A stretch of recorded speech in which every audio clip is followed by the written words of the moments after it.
ममता बनर्जी और पश्चिम बंगाल की विधानसभा ने गजब का काम कर दिया है। ये तो कभी हुआ ही नहीं हिंदुस्तान में और शायद आगे भी कभी नहीं होगा। लेकिन ममता दीदी गजब है और उनकी जो हुकूमत है पश्चिम बंगाल में वो भी गजब है।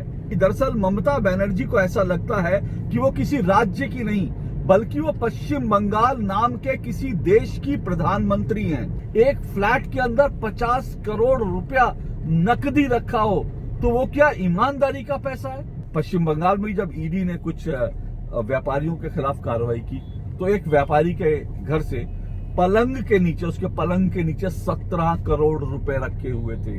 अब सवाल ये उठ रहा है कि अगर ईडी और सीबीआई जो जांच एजेंसियां वो चोरी का पैसा पकड़ रही हैं तो उसमें ममता बनर्जी जो है क्यों बौखला रही है? ममता दीदी को अगर ऐसा लगता है प्रस्ताव पारित करके सीबीआई और ईडी को डरा देंगी कि अब क्योंकि ममता बनर्जी खुद डर गई हैं कि अब उनके जो हैं उनके जो करीबी लोग हैं उनके काले कारनामे उजागर हो रहे हैं तो वो खुद डर गई हैं, इसलिए ईडी और सीबीआई को डराने की कोशिश कर रही हैं।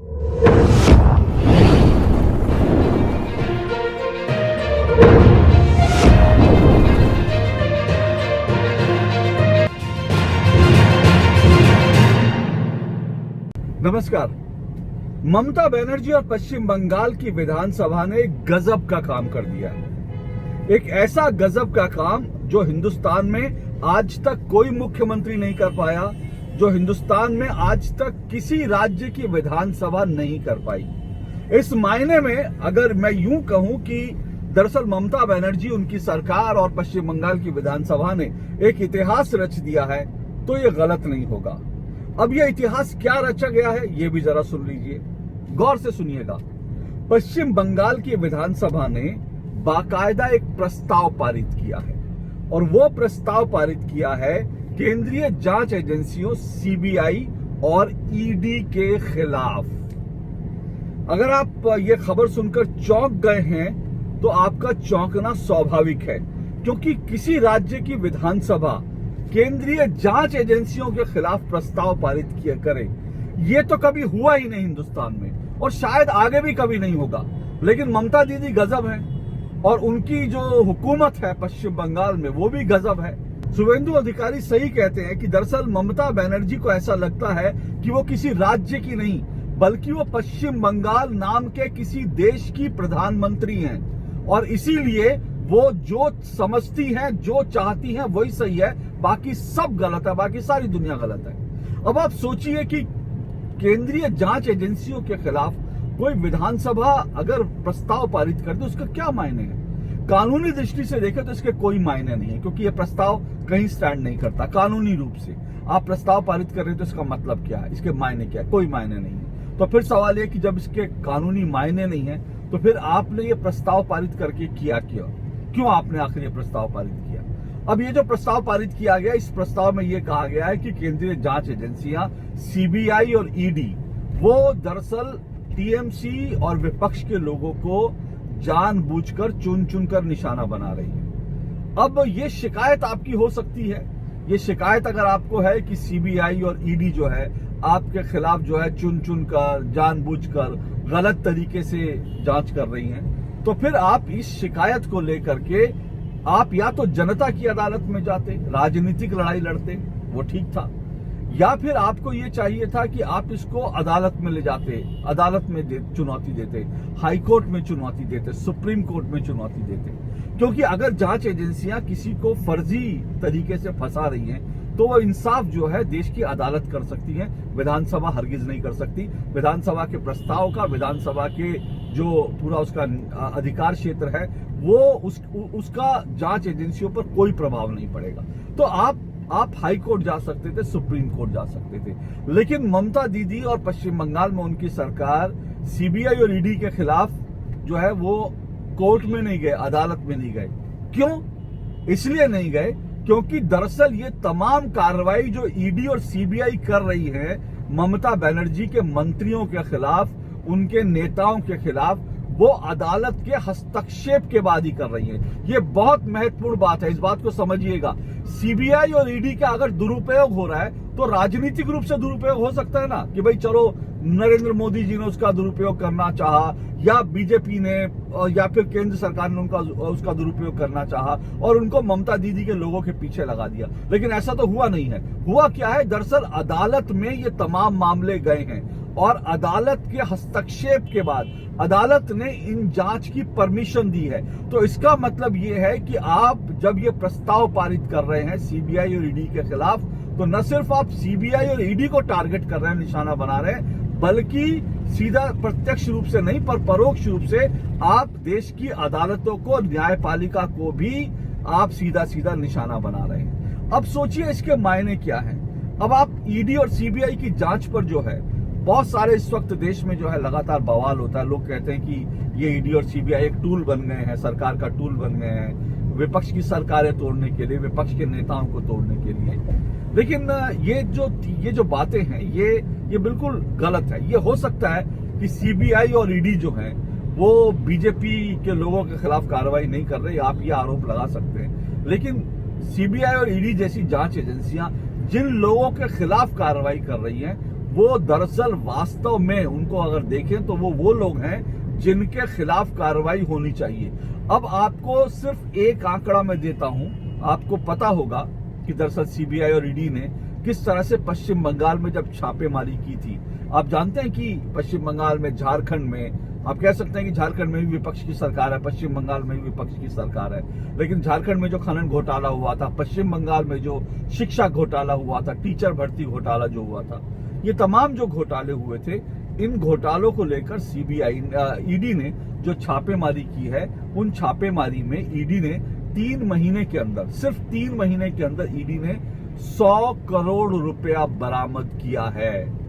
100 करोड़ रुपया, ये बहुत बड़ी रकम है। 100 करोड़ रुपया ईडी ने बरामद किया और ये सारा का सारा ब्लैक मनी था। आप जानते हैं कि पार्थो चटर्जी और जो है उनकी महिला मित्र के घर, पार्थो चटर्जी कौन है? पार्थो चटर्जी मंत्री थे और टीएमसी में ममता बनर्जी के बाद उनकी हैसियत नंबर 2 की है। पार्थो चटर्जी और उनकी महिला मित्र के फ्लैट पर जब ईडी ने छापे मारे तो वहां पर इतना पैसा निकला कि हमने तस्वीरों में बाकायदा नोटों के, करेंसी के नोटों के ऐसे पहाड़ देखे जो हमने शायद जिंदगी में कभी नहीं देखे होंगे। उन फ्लैट से, वो जो फ्लैट जिन पे छापेमारी करी ईडी ने, उन फ्लैट से ईडी ने करीब 50 करोड़ रुपया बरामद किया नकदी। एक फ्लैट के अंदर 50 करोड़ रुपया नकदी रखा हो तो वो क्या ईमानदारी का पैसा है? वो क्या, वो दरअसल वो हराम का पैसा नहीं तो क्या है? वो काली कमाई है, वो चोरी का पैसा है, ईमानदारी का पैसा नहीं है। 50 करोड़ रुपए एक फ्लैट में, और सिर्फ 50 करोड़ नहीं बल्कि 8 करोड़ रुपए का सोने और जेवरात रखे हुए थे। कुल मिलाकर एक फ्लैट के अंदर 58 करोड़ जो है ब्लैक मनी, जो है हराम की कमाई जो है वो रखी हुई थी, चोरी का पैसा रखा हुआ था। और कहां रखा था? बाकायदा ये जो है बाथरूम के अंदर, उस फ्लैट के बाथरूम के अंदर भी जो है जगह जगह पर वो नोट छिपाए हुए थे, सोने के जेवरात छिपाए हुए थे। तो ये आलम है। और इसके अलावा पश्चिम बंगाल में जब ईडी ने कुछ व्यापारियों के खिलाफ कार्रवाई की तो एक व्यापारी के घर से पलंग के नीचे, उसके पलंग के नीचे 17 करोड़ रुपए रखे हुए थे। 17 करोड़ रुपए, आप सोचिए, एक पलंग के नीचे अगर किसी ने 17 करोड़ रुपए छुपा के रखे तो क्या वो ईमानदारी का पैसा है? क्या वो जो है मेहनत की कमाई है? बिल्कुल नहीं, ये सारा पैसा चोरी का पैसा है। तो अब सवाल ये उठ रहा है कि अगर ईडी और सीबीआई जो जांच एजेंसियां वो चोरी का पैसा पकड़ रही हैं तो उसमें ममता बनर्जी जो है क्यों बौखला रही है? ये ईडी और सीबीआई मैं पहले भी आपको बता चुका हूं। मैंने आपको बताया कि 3 महीने के अंदर 100 करोड़ और पिछले कुछ सालों में ये जो ईडी है, अकेले ईडी ने जो है वो 1 लाख करोड़ रुपया जो ब्लैक मनी था वो बरामद किया है। जो जांच एजेंसी 1 लाख करोड़ रुपए बरामद कर चुकी है कुछ सालों में, 3 महीने में जिसने देश का 100 करोड़ ब्लैक मनी पकड़ लिया हो, उसकी तो तारीफ होनी चाहिए, उस जांच एजेंसी की तो पीठ थपथपानी चाहिए। लेकिन ममता बनर्जी ने क्या किया कि इस जांच एजेंसी के खिलाफ जो है उन्होंने बाकायदा एक प्रस्ताव पारित कर दिया विधानसभा में। अब ये जो उन्होंने प्रस्ताव पारित किया उससे साफ लगता है कि ममता बनर्जी डर गई हैं और उनको मालूम है कि उनकी इमेज जो है, क्योंकि हम जानते हैं ममता बनर्जी जो है वो एक ऐसी नेता मानी जाती हैं जो हवाई चप्पल पहनती हैं, सूती साड़ी जो है सिंपल सी लपेटे रहती हैं, और उनकी गाड़ी भी जो है कोई बहुत बड़ी गाड़ी नहीं है, और उनके पास कोई ऐशो आराम का सामान नहीं दिखता। तो ममता बनर्जी जो है उनकी छवि जो है एक ईमानदार नेता की है। लेकिन जब उनके आसपास के तमाम नेताओं के पास से करोड़ों करोड़ रुपए मिल रहे हैं, चोरी के, बेईमानी के, ब्लैक मनी मिल रही है, तो उससे ममता बनर्जी घबरा गई है। क्योंकि अब पश्चिम बंगाल में ये छवि हो गई है कि ममता बनर्जी भले ही ईमानदारी का कितना ढोंग करे, नाटक करे, लेकिन वो जो है उनके जो मंत्री हैं, उनके सिपा सालार हैं, और उनके जो रिश्तेदार, नाते रिश्तेदार हैं, वो सब लूट खसोट कर पश्चिम बंगाल को खा रहे हैं। ये स्थिति हो गई है, और इसीलिए ममता बनर्जी ने प्रस्ताव पारित करा है ताकि एक पब्लिक परसेप्शन बने कि नहीं वो तो ईमानदार है। इसलिए देखिए ईडी और सीबीआई जो वो गलत कार्रवाई कर रहे हैं, वो राजनीतिक बदले की कार्रवाई कर रहे हैं। ये कार्रवाई कुल मिलाकर इसलिए की गई है, लेकिन इसका कोई फर्क नहीं पड़ेगा, इसका असर नहीं पड़ेगा। आपको याद होगा कि जब पार्थो चटर्जी को कोर्ट में पेश किया जा रहा था, तो एक बंगाली महिला ने पार्थो चटर्जी के ऊपर चप्पल फेंक के मारी थी, और ये कहा था कि ये नेता लोग जो हैं हमारा सारा पैसा लूट के खा गए। पश्चिम बंगाल एक ऐसी जगह है जहाँ पे बहुत गरीबी है। मुझे अच्छी तरह से याद है, कुछ साल पहले जब मैं पश्चिम बंगाल में गया था, कलकत्ता गया था, कोलकाता जैसे शहर में जब गया था, तो चवन्नी 25 पैसे का सिक्का देश भर में कहीं एक्सेप्ट नहीं होता, लेकिन चवन्नी जो है वहां पर एक्सेप्ट होती है। 25 पैसे वहां पर तब भी चलते थे। इतनी गरीबी है कि 25 पैसे भी वहां पर उसकी कीमत हो जाती है। तो ये आलम पश्चिम बंगाल का है, कोलकाता का है। तो वहां पर इतनी गरीबी है, लोगों को लग रहा है कि हम लोगों की स्थिति ऐसी है, यहाँ पे इतनी गरीबी है, राज्य में गरीबी का आलम यह है। और नेता जो है ममता बनर्जी के खासम खास जो नेता है, उनके पास करोड़ों करोड़ रुपए जो है उनके बाथरूम में रखे हुए हैं, उनके फ्लैट में रखे हुए हैं, और पता नहीं कहां ये पैसा छुपा के रखा हुआ है। तो इससे ममता बनर्जी की छवि पूरी तरह से ईमानदार होने की छवि धूमिल हो चुकी है। इसलिए ममता बनर्जी ने प्रस्ताव पारित किया। मैं कह चुका हूं इस प्रस्ताव के कुछ मायने नहीं है, इस प्रस्ताव से कोई फर्क नहीं पड़ेगा, लेकिन एक पब्लिक परसेप्शन बनाने की कोशिश है ममता बनर्जी की। क्योंकि ममता बनर्जी दरअसल एक हारी हुई लड़ाई लड़ रही है। नारदा घोटाला, शारदा घोटाला, ये तमाम जो है ये सारे स्कैम, उसके बाद एसएससी, ये जो भर्ती घोटाला है, ये तमाम घोटाले ऐसे हैं जिसमें आम लोगों का पैसा जो है वो दरअसल जो है आम लोगों के से पैसा चुराया गया, छीना गया, और आम लोगों के ऊपर दबाव डाला के उनसे पैसा निकाला गया, गरीब आदमी का पैसा निकाला गया।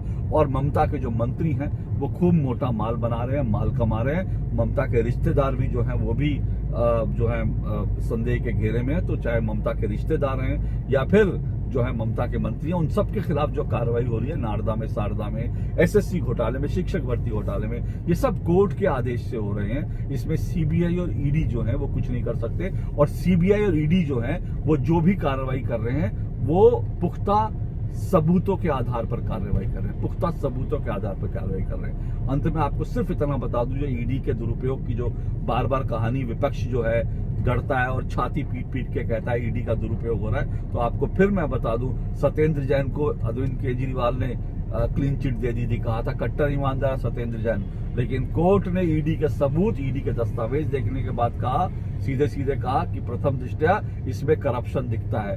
और सत्येंद्र जैन के ऊपर बहुत कोर्ट ने कड़ी टिप्पणी भी की थी कि ऐसे लोगों को आखिर मंत्रिमंडल में रखना कितना सही है, ये भी कह दिया था। इसी तरह से चाहे वो नवाब मलिक हो, एनसीपी के नेता, या फिर संजय राउत हो, शिवसेना के नेता, इन सब की गिरफ्तारी पर ईडी के खिलाफ खूब हल्ला मचाया गया था। लेकिन इनको कोर्ट ने अब तक जमानत नहीं दी है, जो बताता है कि दरअसल ईडी जो काम कर रही है पुख्ता सबूतों के आधार पर कर रही है। इसलिए ममता जी, इस तरह से अगर आप ईडी और सीबीआई के खिलाफ प्रस्ताव पारित कर देंगी तो इससे ना तो देश का भला होगा, ना ये इससे जो है पश्चिम बंगाल का भला होगा, ना आपका भला होगा। क्योंकि ममता दीदी को अगर ऐसा लगता है प्रस्ताव पारित करके सीबीआई और ईडी को डरा देंगी कि अब, क्योंकि ममता बनर्जी खुद डर गई हैं कि अब उनके जो हैं उनके जो करीबी लोग हैं उनके काले कारनामे उजागर हो रहे हैं, तो वो खुद डर गई हैं। इसलिए ईडी और सीबीआई को डराने की कोशिश कर रही हैं। लेकिन मुझे नहीं लगता कि सीबीआई और ईडी जो है इन कामों से, इस तरह के प्रस्तावों से डरेंगे।